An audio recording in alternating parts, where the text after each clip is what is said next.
សួស្តីបងប្អូនអរគ្នាសូមស្វាគមន៍សាជាថ្មីមកកាន់ Channel Prona Free ថ្ងៃហ្នឹងគឺខ្ញុំមកធ្វើការ giveaway បងប្អូនអរគ្នាចែកលុយបាទខ្ញុំធ្វើការបាញ់លុយចូលទៅកាន់ AVA Acilda Wing ឬក៏ធនាគារផ្សេងទៀតអញ្ចឹងសម្រាប់បងប្អូនដែលបានធ្វើការចុះឈ្មោះជាមួយនឹង website khbooster.com អញ្ចឹងបងប្អូនគ្រាន់តែវាយពាក្យថា khbooster.com ទៅប៉ុណ្្នឹងមកបានហើយបងប្អូនអញ្ចឹងបងប្អូនធ្វើការចុះឈ្មោះជាមួយនឹង website ហ្នឹងតាមរយៈបងប្អូនចុះឈ្មោះគ្រាន់តែចុចពាក្យថា continue with Google មកបងប្អូននឹងអាចធ្វើការចុះឈ្មោះងាយស្រួលក្នុងការចុះឈ្មោះបងប្អូនបាទ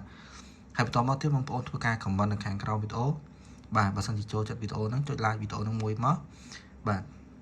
អញ្ចឹងនៅវីដេអូបន្ទាប់ខ្ញុំនឹងធ្វើការចែកលុយបាទខ្ញុំធ្វើការ random comment តែបងប្អូនបាន comment នៅខាងក្រោមវីដេអូហ្នឹងខ្ញុំនឹងធ្វើការ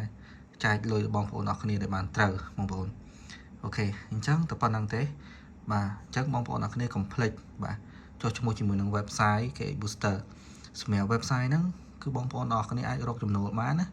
បងប្អូនអាចធ្វើការនេះបងប្អូនចាក់view នៅក្នុង YouTube ក៏បានចាក់ view TikTok ក៏បានដែរសម្រាប់បងប្អូនចង់លក់ជា view TikTok បងប្អូនគ្រាន់ចុច TikTok មកបាទយើងអាចរកចំណូលតាមនឹងបានអានេះ like បងប្អូនយើងអាចដាក់បេះដូងឲ្យគេអញ្ចឹងណាបើថាយើងយកចំណេញពីក្នុង website នោះវិញបានណាអញ្ចឹងដូចចាក់ like អញ្ចឹងទៅយើងយកស្វីមីឌាបាទស្វីនេះវាមានទាំង like ទាំង view អញ្ចឹងស្វីមួយទៀតបាទយើងស្អិចចឹងមកបាទហើយនេះយើងធ្វើការដាក់នេះមកបងប្អូនបាទ link នេះគឺយើងធ្វើការដាក់link វីដេអូបាទ link វីដេអូរបស់យើងឬអូខេអញ្ចឹងដែលយើងធ្វើការចង់ធ្វើការចាក់ view ផងនិង like ផងតទៅទៀត quantity នេះគឺយើងធ្វើការដាក់ចំនួនបេះដូងប្រហែលអញ្ចឹងណាបាទចាប់ពី10ឡើងទៅនេះបាទចាប់ពី10បេះដូងឡើងទៅបន្តមកយើងធ្វើការចាប់ចុច submit ទៅគឺយើងអាចធ្វើការទៅឡើងបេះដូងបានហើយតើតើនឹងការដាក់លុយអីគឺយើងគ្រាន់តែចុចពីថា deposit នេះមកបាទ deposit នេះមកអញ្ចឹងចង់ដាក់ចំនួនលុយប៉ុន្មានយើងគ្រាន់ដាក់មក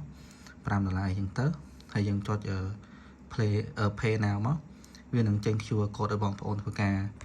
ដាក់លុយឲ្យបងប្អូនបាទនេះចេញ QR code ឲ្យបាទហ្នឹងហើយអញ្ចឹងវាងាយស្រួលទេអញ្ចឹងបងប្អូនទាំងគ្នាកុំភ្លេចចុះឈ្មោះមកសម្រាប់បងប្អូនចង់រកចំណូលបន្ថែមជាមួយនឹង khbooster.com បាទតើតើនឹងការលក់view ឬក៏លក់ like នៅក្នុងហ្នឹងឬក៏ជាមួយនឹង watch time YouTube អីហ្នឹងមានទាំងអស់ក្នុងហ្នឹងបងប្អូនអូខេគ្រប់សវីបាទអញ្ចឹងវីដេអូហ្នឹងមានប៉ុណ្្នឹងទេកុំភ្លេចចុច like ចុច comment ម្នាក់មួយផងដើម្បីខ្ញុំធ្វើការ random giveaway ដល់បងប្អូនអរគ្នាបាទ